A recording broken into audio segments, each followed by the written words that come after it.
Hello and welcome back to the Monsters of Monster Hunter Double Cross, where I'm feeling much better today, and we are taking on Rathian to start off our Wrath Week. And we'll be doing a Hyper Rathian because I haven't done her yet for some reason or other. And we're doing it with Guild Greatsword. And let's go ahead and just get ourselves some insurance, because when using a weapon that isn't my most familiar thing, though I did clear all of 4U with what was effectively Guild Greatsword, yeah, sometimes it's nice to have a little fallback position, and apparently we're out of flashes. We gotta fix that. Going into Wrath Week with no flashes. What am I thinking? Though of note, while I wouldn't categorize myself as sick anymore, still got a little bit of sniffliness going on. I think it's mostly just because of the weather here. It's been changing pretty rapidly, getting colder. But anyway. Since we're starting here, if we go this way, we'll get where we want to go.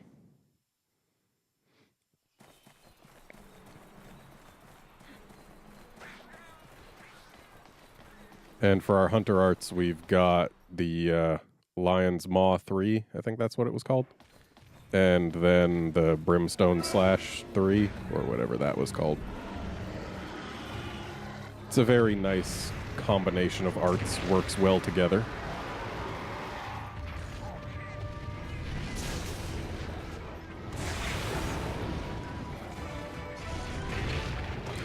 Okay, still a little too close to the foot. Positioning is going to be a thing for me, this quest, I can already tell you. Because, yeah, I've gotten unused to Greatsword. But I will tell you, positioning right here, going to be just fine. I think I let go of that charge a little early, though.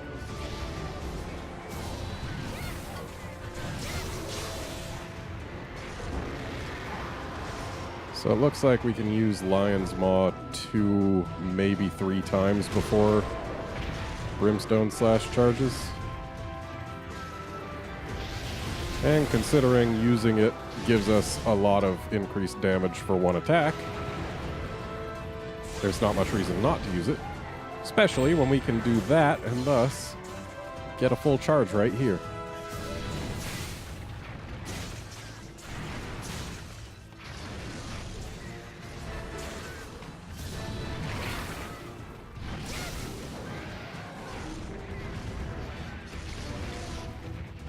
And we had Challenger going too. That was quite nice damage-wise, I would imagine.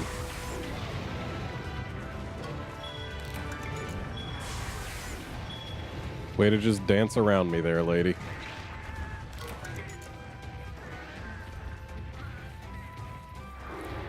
Really felt like she just couldn't decide where she was going right there.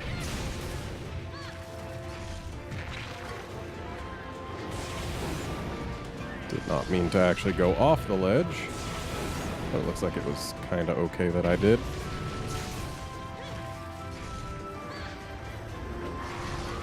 That tail is going to get obliterated.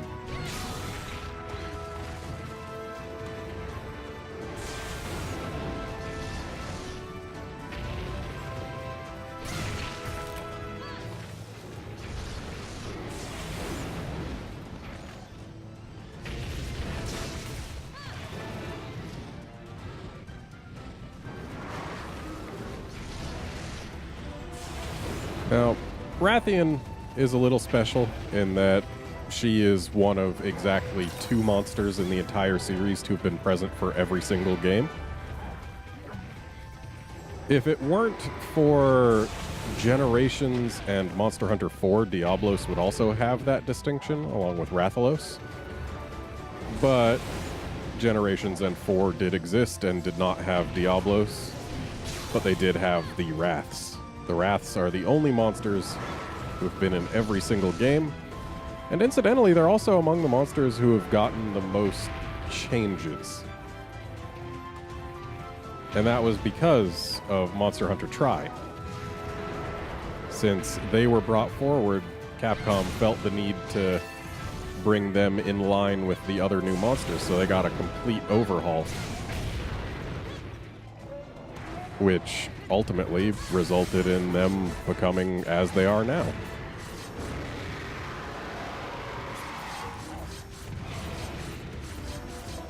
They used to be a lot stiffer and more robotic. But now,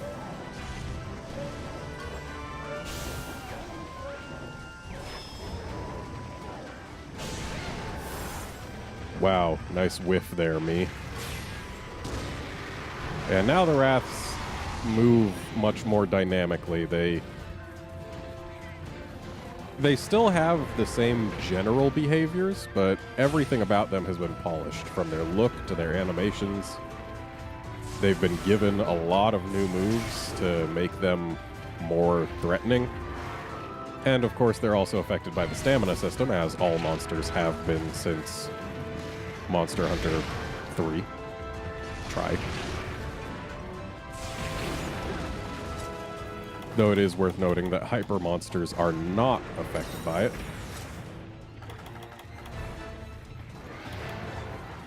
Which is actually kind of interesting. I guess it serves kind of as a bone to all those players who are saying that, oh, making monsters get tired just makes them way too easy. So now we've got hyper monsters who don't get tired. Okay, bye.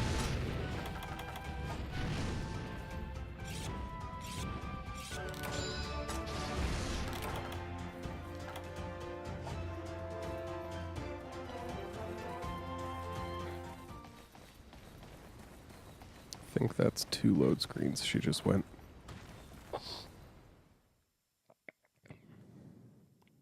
Yep.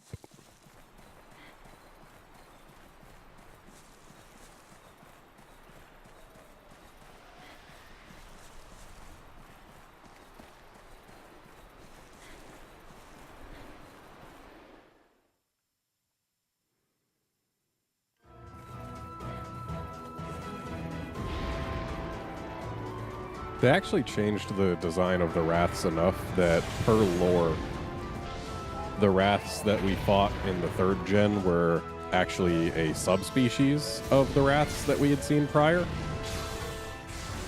Like, officially, lore-wise, they're not the same species. They are a subspecies. And then, because they changed the design a little bit more in Monster Hunter 4, that was also considered a subspecies. They had changed something about the legs. And the species that we're fighting here is that same species that was in Monster Hunter 4.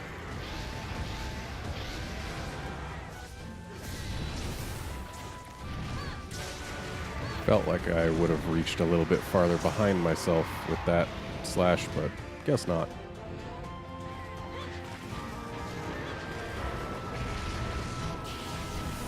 Don't know why I put my weapon away before using this, but it happened.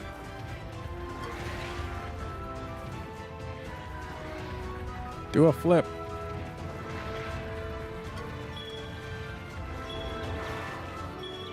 Or I can make use of a trap just fine as well. Okay, that wasn't meant to be a jump attack, but I guess it works.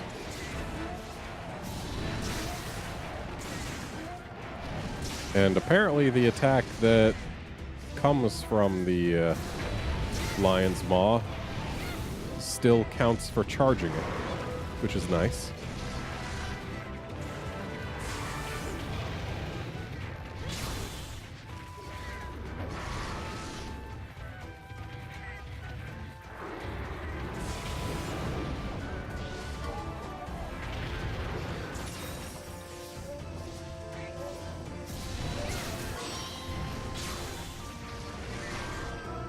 This isn't going to hit anything. But neither is that. Okay. Well, it hit my cat. That counts for something.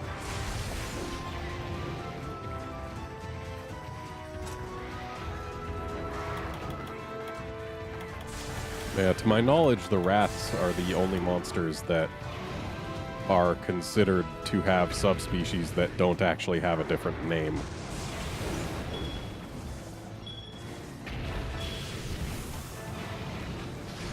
Just making sure I'm ready for this trap to get used here. She'll come this way eventually. Or she'll fake us out. That's also an option. Cats.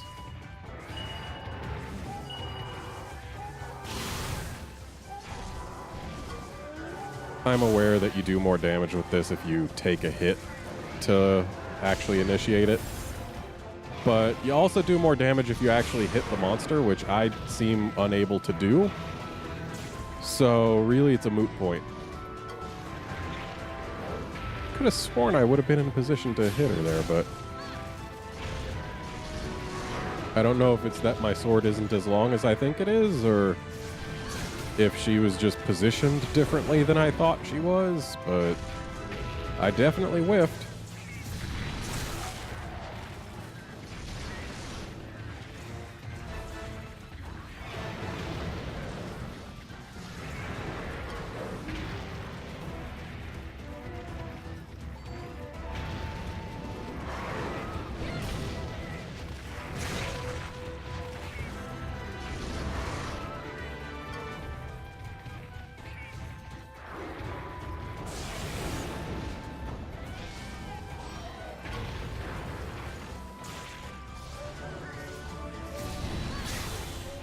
Incidentally, Rathian is also the monster that introduced me to hunting, like, real monsters. Because in the Monster Hunter Tri-Demo disc, there were exactly 3 large monsters. There was Great Jaggi, Kurapeko, and Rathian. And Rathian could only be summoned in by Kurapeko. So, yeah, she was the first monster that I ever experienced that is actually like a monster, not like a low tier one. She's still relatively low tier. She's just not bottom of the barrel tier. Admittedly, neither is Peko, but I wouldn't exactly call Peko the same tier as Rathian. I wouldn't. Like, he's still learning the game tier. Rathian is one of the monsters that actually asks you to at least somewhat prove that you know what you're doing. And apparently we got cheated out of our extra damage there, but it's okay, because she just left. Oh, there's the tail. Oh, the paint wore off. Looks like she was going that way, maybe.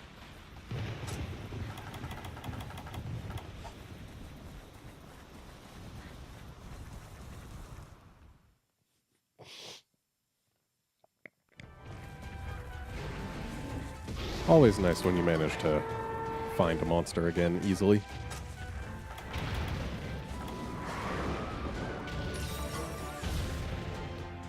Well, since this is going on, I think we've got no choice but to get in and charge, even though our stamina isn't maxed out quite yet. And I'm pretty sure I let that charge go early. I was used to having focus in for you. I'm gonna just go ahead and use that as my excuse. Okay, I guess I'll just whiff.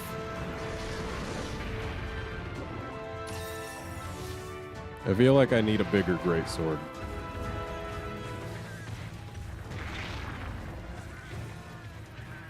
I also feel like I want more flashes, but I didn't bring stuff to make more. Base camp might have some now that the supplies have been delivered, but there's no guarantee.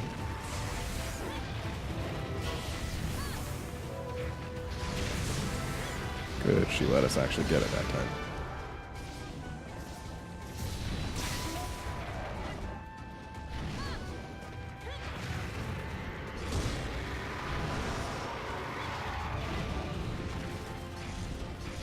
I feel like they changed a little bit how greatsword combos in this game. Or maybe in Gen, but since for you? Because I'm pretty sure it used to be that after this slap, I could go straight into a strong charge, but now we've got to do the round slash first.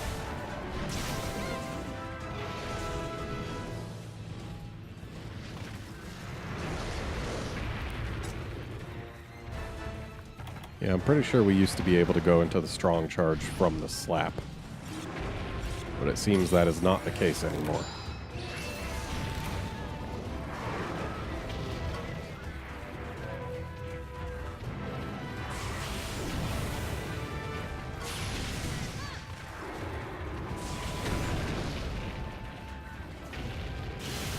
That's right, I'm trying it. And I'm definitely whiffing this. Yep.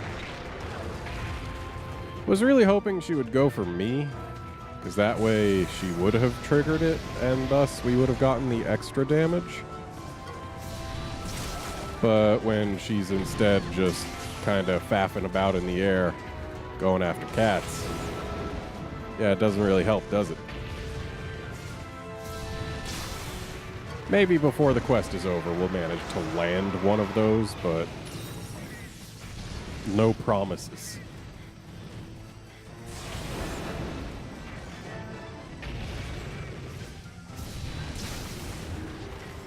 That was not the right direction to dodge.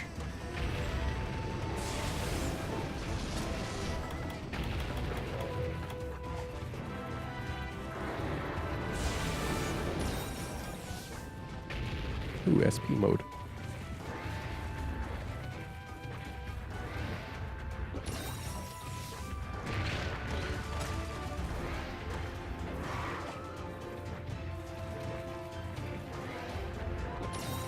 I really need to not do the whole healing thing when she doesn't have any real animation at the end of her little run, because that always means that she's gonna do another one.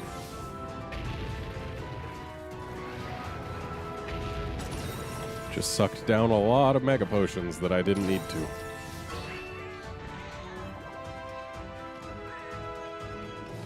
Alright, lady, where are you going? That way? Okay. Wait, no, that is this exit.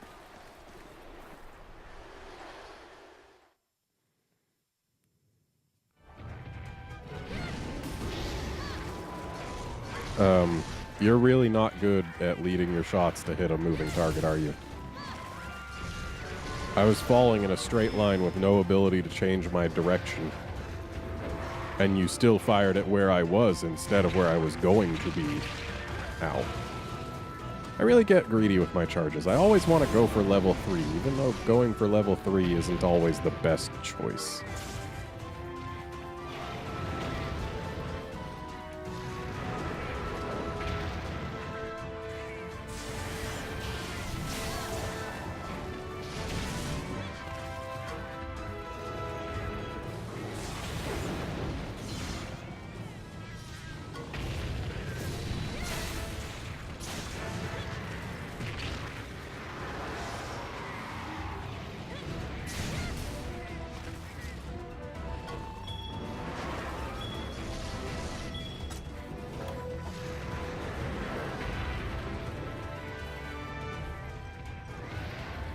I feel like I want to try and go for a second ride. So yeah, there was a good example of her doing her repeated charges, where she runs but then doesn't follow it up with an attack animation. If she doesn't have a bite or a falling down or a flip at the end of a run, she'll always turn, try and target something again, and then run again. She'll most often do 3 in a row, though I have seen 4 and we just saw 2.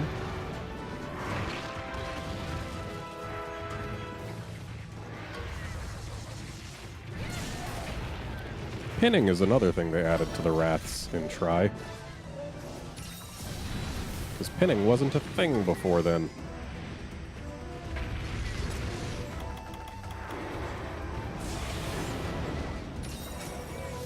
I'm pretty sure I know why I keep on expecting my greatsword to reach farther. It's Switch Axe's fault. Switch Axe has crazy reach. Crazy reach that greatsword doesn't.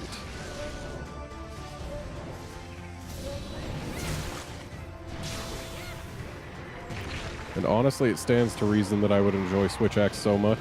It's one of the best tail-cutting weapons. Arguably, greatsword used to be holding that honor, but Switch Axe kind of outclasses it in that regard.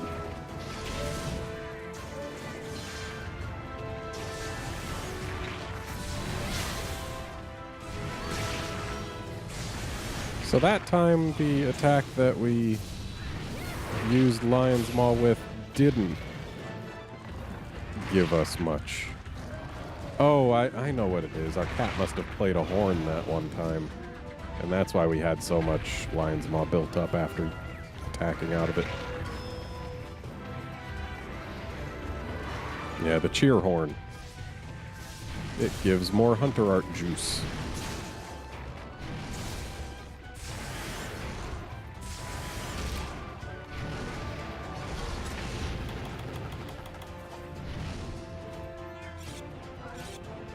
It's always nice when you run out of sharpness right as the monster is leaving, so you can sharpen without a care in the world. Okay, she actually did go into the cave here.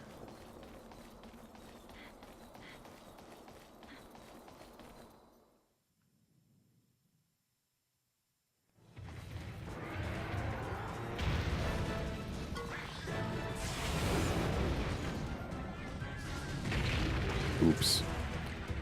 That's a mistake I make pretty frequently when fighting Rathians. Standing under their feet as they're about to land. Wow. Thanks, cat.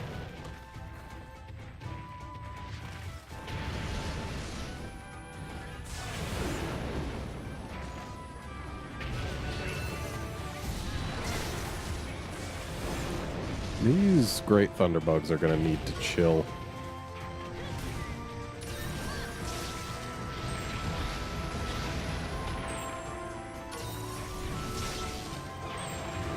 There. They are now chilling. Ha! Never feels bad. Always feels good.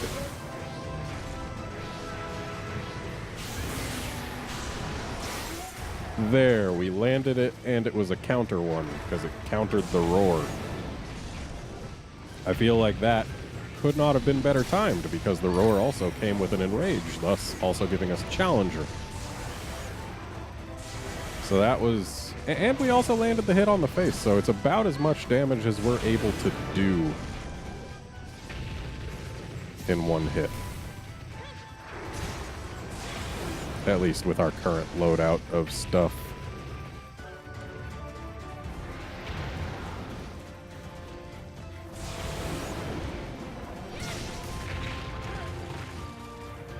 Really want to get another mount so that I can break that back of hers. Which, incidentally, is a break that didn't exist before Monster Hunter 4.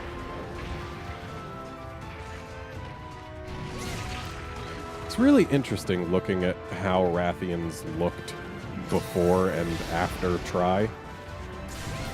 Because before Try, they were lanky and thin and spindly, and they were a very saturated green. Like, they looked really cartoonish. And their animations were super stiff.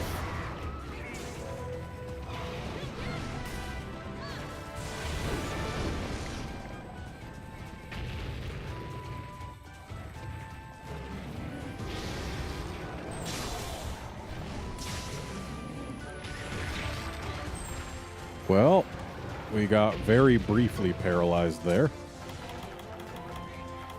Oh, great. The paint wore off again. Where are you going, lady? This away. Okay. I think if we jump down here... No.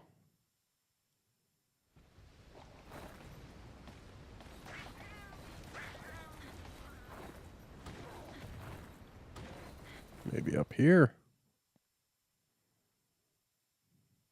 No. Maybe right back where we had come from to get to where we had been?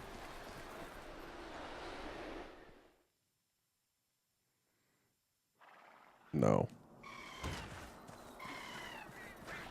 Maybe over here?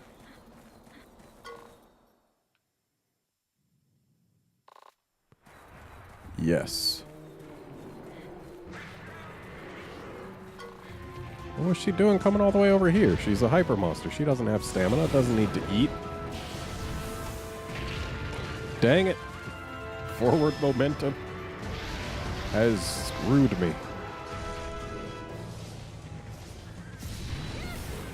Wow. She just, like, nodded her head to the side to dodge that. She pulled an altered Han Solo there.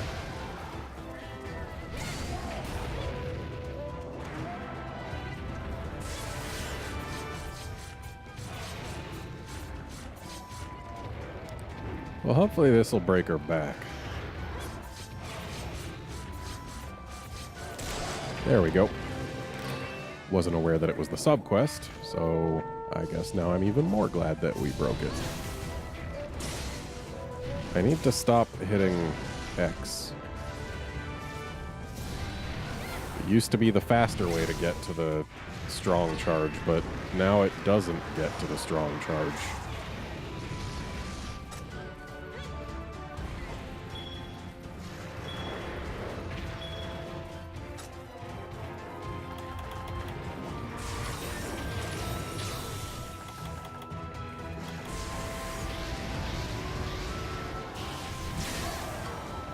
Always nice getting flinches with that.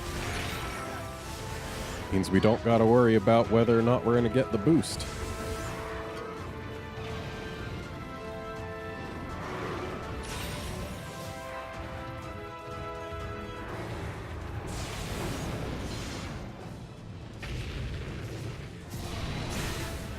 Alright. Got our hit. That's what counts. I'm gonna go see if there are any flashes to be grabbed in here. Flashes are nice. Basically get me a free level 3 charge on the face. And yep, there's flashes. And a shock trap. Very kind of them.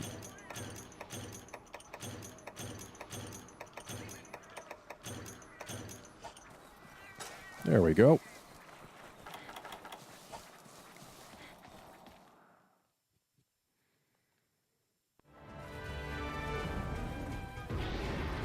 Nice try, lady, but you can't shoot through the floor.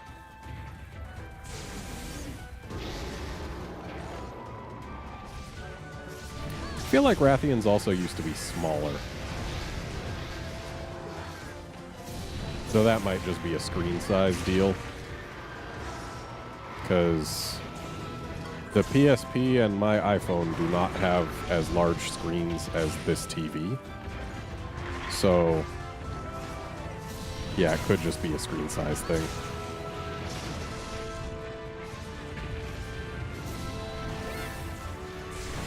There's always the hope that they'll somehow move in for that strong charge or the round slash that follows it. They almost never do, but gotta keep the dream alive. Oh. We got dodged.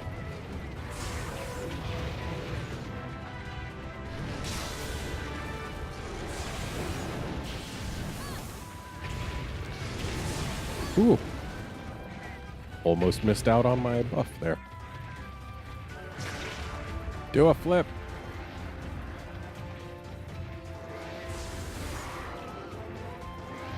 Or leave. That's also an option, I guess.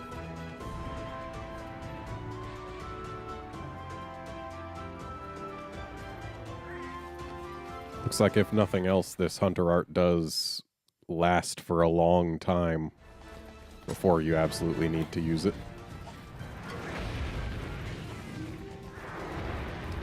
See, now if I had had my flashes ready, I could have used one. Ooh. SP mode setting a trap is nice. I feel like I might be a little too far here.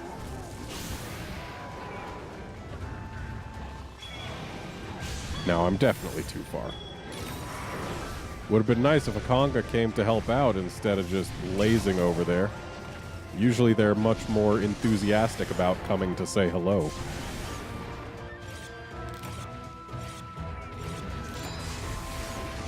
Way to just straight up miss there. I guess she was paying me back for all the times that I straight up missed with my Brimstone Slash. That must be it. Just trying to level the playing field is what she was doing there.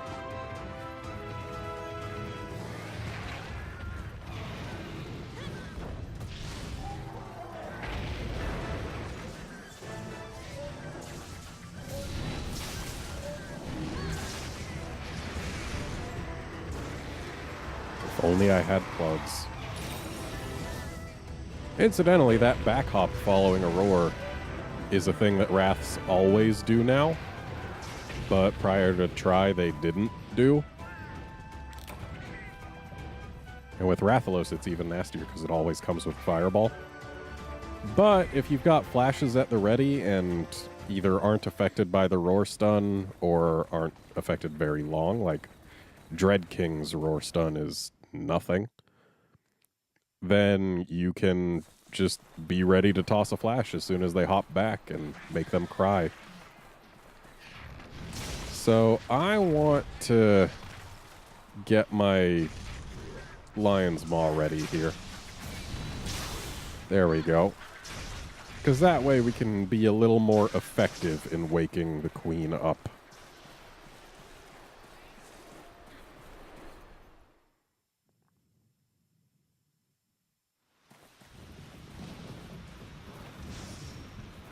For those not in the know, Rathian is the queen of the land. That is one of her official in-universe titles.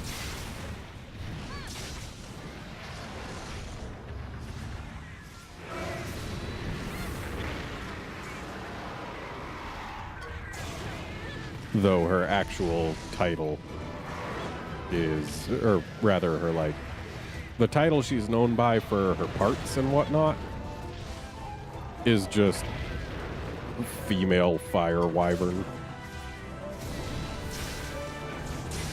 Really descriptive, isn't it? And I guess I haven't mentioned that in this episode, but Rathians are the female Wraths. The males are Rathalos. Among the stronger cases of sexual dimorphism seen in the Monster Hunter series. Certainly not the strongest case, but it's a stronger case, with the males having more developed wings and females having that spike on their chin, and that spike is actually used for feeding their young. Like, it's hollow and they can extrude chewed up food through it. Which I'm very glad we've never been shown, because that probably would look kind of nasty.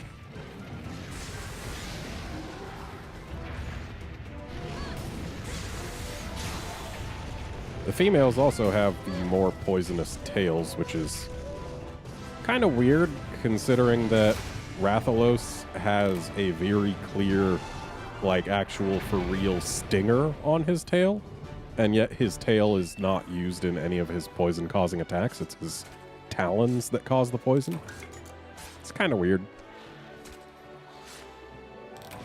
Clearer examples of sexual dimorphism include Great Jaggy versus Jagia, and also Little Jaggy versus Jagia.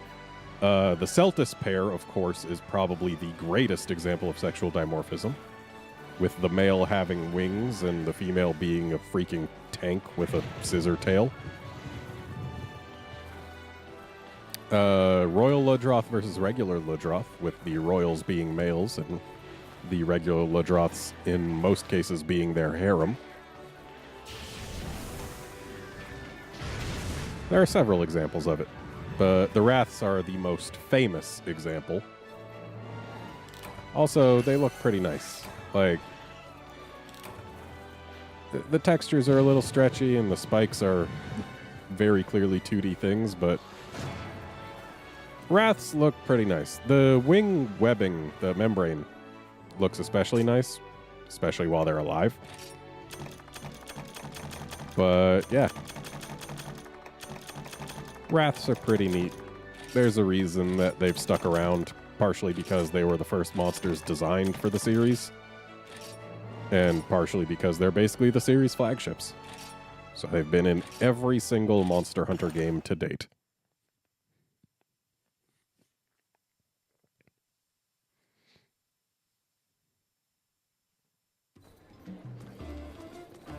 And that is going to be it for this episode. Join us next time when we take care of Dread Queen Rathian.